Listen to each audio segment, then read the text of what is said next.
നമ്മൾ മുടക്കിയ വിലയൊന്നുമല്ല.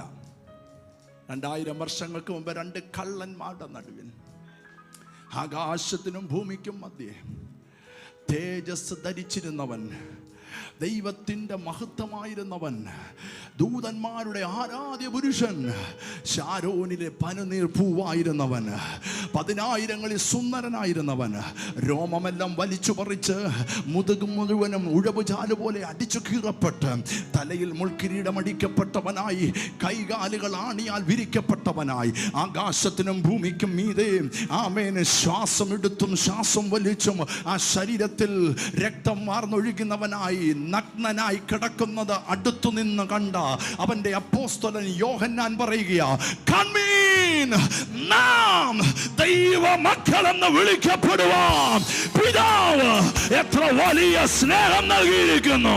സ്വർഗത്തിൽ ഉണ്ടാകാൻ പോകുന്ന സ്വർണത്തെ കണ്ടോണ്ടോ, സ്വർഗത്തിലൂടെ ഒഴുകുന്ന പളുങ്ക് നദി കണ്ടിട്ടോ അല്ല നമ്മൾ ഇവിടെ വന്ന് ആരാധിക്കുന്നത്. നരകത്തിലെ തീയുടെ വേദനയോ അതിന്റെ ചൂടോ നിമിത്തമല്ല.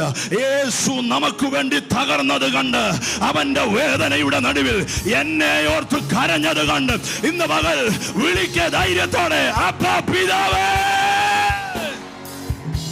അവിടുന്ന് അപ്പാന്ന് വിളിക്കാനുള്ള ഭാഗ്യം നമുക്ക് നൽകിയെങ്കിൽ ഇന്ന് പകൽ അവൻ നമ്മുടെ അപ്പനായി മാറിയാൽ ഏറ്റവും നമുക്ക് ലഭിക്കുന്ന വലിയ കാര്യം സ്നേഹമാണ്.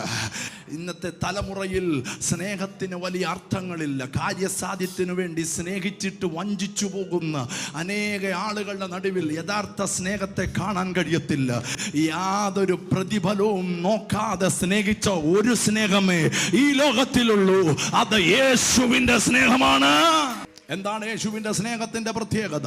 റോമാലേഖനം 5:8 പറയുകയാണ്, ക്രിസ്തുവോ നാം പാപികളായിരിക്കുമ്പോൾ തന്നെ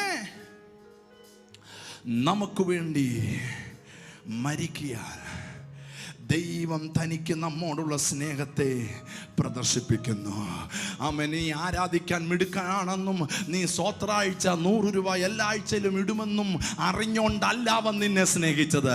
നിങ്ങളെ അവൻ സ്നേഹിക്കാൻ എന്നാ കാരണമെന്നറിയാമോ? നാം പാപികളായിരിക്കുമ്പോൾ തന്നെ, പറയാൻ ഒരു യോഗ്യതയും ഇല്ലാതിരിക്കുമ്പോൾ തന്നെ അവൻ നമ്മെ സ്നേഹിച്ചു.